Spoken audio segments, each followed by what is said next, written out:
Voilà, il faut encore travailler dessus pendant un moment. J'ai pas pu obtenir des détails mais c'est vraiment extraordinaire par rapport à la première étape qu'on a vue l'autre jour. C'est vraiment prodigieux. Il fallait pour avoir toute la gradation des valeurs d'ombre et de lumière, seul le grand format le permet. On voit très bien d'ailleurs la petite maquette est beaucoup plus schématique. À ce format-là, on aperçoit des réflexions à l'intérieur de l'ombre. Vous voyez cette zone blanche ici, c'est la réflexion de la lumière sur le tissu. La lumière éclaire cette partie, elle se reflète à l'intérieur. Et c'est exactement ce que vous voyez sur la draperie ici. Et ce qu'on retrouve, ce sont les contrastes lumineux, c'est-à-dire des zones d'ombre profonde, mais en même temps, comme illuminés, comme si tout l'espace contenait de la lumière. Il y a un texte célèbre de Léonard sur la sculpture dans lequel il dit que la supériorité de la peinture vient du fait que dans la sculpture, la lumière est extérieure à l'œuvre, mais que dans la peinture, la lumière est intérieure, elle est immanente à l'œuvre. These drapery studies allowed him to bring out spatial structure with great clarity, to render the slightest inflections of light, the smallest breaks in the plane.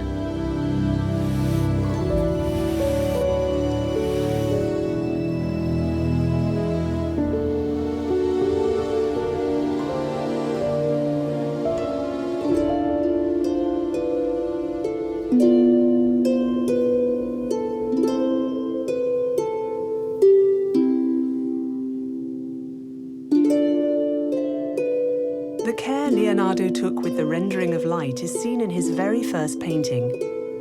It can be seen in the sophistication of the drapery, the transparency of the veils, the relief of the decorated furniture, as well as in the plumage of the angel's wings. Tutto il panneggio del manto della Vergine è stato studiato a parte. Leonardo ha fatto tutto questo panneggio e poi lo ha riportato sulla superficie da dipingere. Questi aspetti dicono molto di come Leonardo si avvicina per la prima volta in un'opera autonoma a tutti quegli elementi al centro del suo interesse. Però quello che Leonardo trova abbastanza complicato è come legare fra loro tutti questi singoli elementi.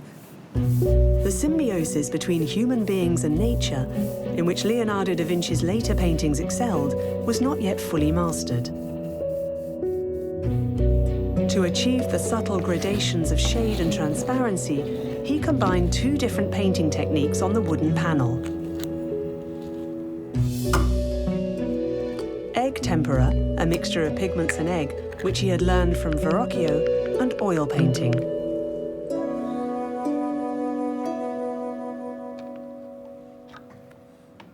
Contrairement à Verrocchio qui semble avoir utilisé toujours la peinture liée par de l'œuf, Léonard, lui, préfère l'huile. Il préfère l'huile qui a déjà été pratiquée par les peintres flamands, des peintres flamands qui voient l'œuvre à Florence, mais aussi il a quand même des aînés et des contemporains italiens qui pratiquent cette peinture à l'huile. Et on voit que Léonard est très curieux de ce qui se passe dans d'autres ateliers juste à côté de celui de Verrocchio, notamment chez les Pollaiolo.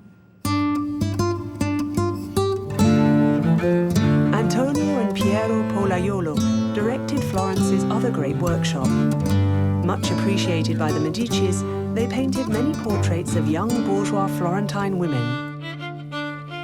Thanks to oil paints, they achieved a shine in the clothing and a transparency in the skin tones that gave Leonardo the inspiration to use similar techniques in his first portrait painted entirely in oil.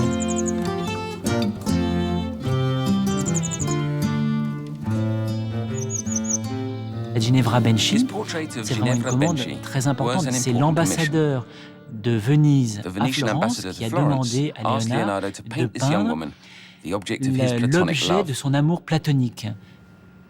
Il y a une proposition qui est faite par Léonard d'une grande nouveauté. Les Flamands avaient déjà envoyé à Florence plein de ces nouveaux tableaux merveilleux où on voyait enfin les gens de trois quarts Il se rend compte que c'est beaucoup plus vivant quand même que les peintures traditionnelles d'Italie qui étaient plutôt des représentations de profil. Mais c'est encore un portrait où Léonard n'est pas tout à fait libre. Il est encore quelqu'un qui sert la commande à ce moment-là.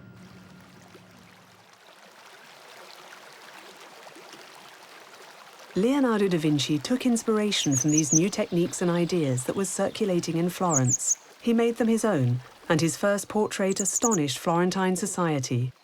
But even though the young woman in the painting is turning towards the viewer, she remains stiff and distant, as if lacking any lifelike movement.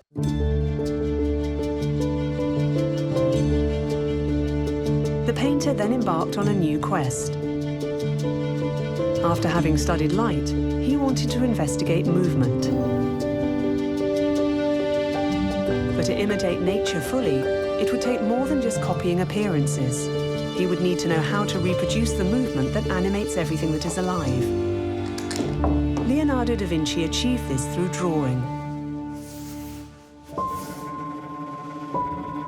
And the great many studies and sketches he left behind allow us to comprehend his working process.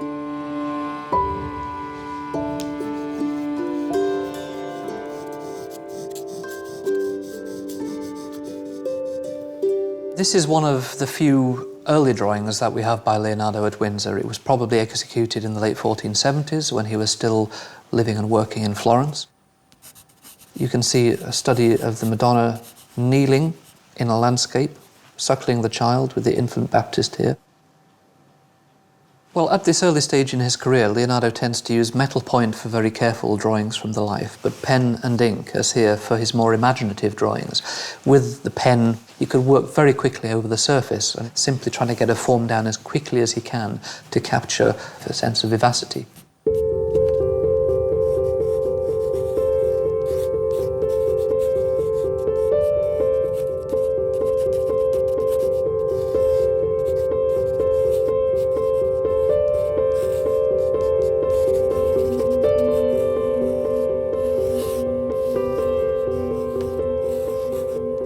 In drawings, he's trying to capture the spontaneity. And then if he can find a way to get that spontaneity held in the composition and expressed in the painting, then the life would be there.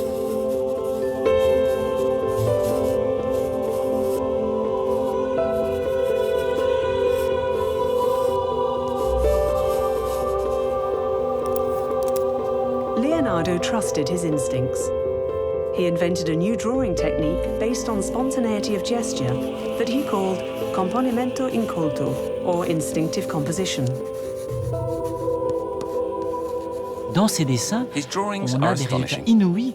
On voit Léonard poser 2, 3, 4 personnages et sa main va venir régulièrement revenir sur la pensée, jusqu'à créer des sortes de taches informes pour nous, mais lui, dans cet amas de formes, de contours, arrive à trouver la forme qui sera la plus pertinente pour son histoire.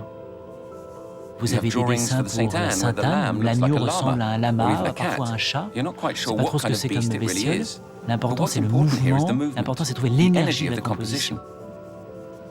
La main qui se laisse aller à trouver les bons contours, ça, c'est quelque chose de nouveau. C'est cette liberté vraiment de la création artistique.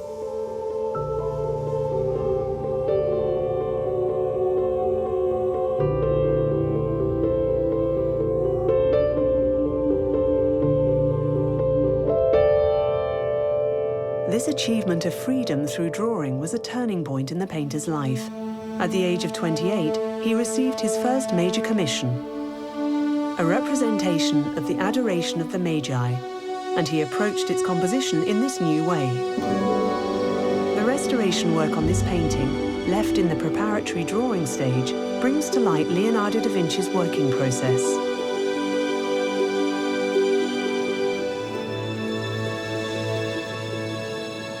Da tutta questa analisi l'idea che si ha è proprio di una composizione gradient, no? Via via lui va posizionando delle figure e alcune di queste vengono abbandonate e vengono sorpassate da altre. Qui il disegno è tutto a mano libera, è tutto proprio eseguito all'impronta, sembra quasi di partecipare al momento creativo. Tante sono le linee che determinano il profilo, l'atteggiamento, la posizione di alcune figure. Among the profusion of figures, Leonardo da Vinci depicts in the center the Magi gathered in front of Jesus.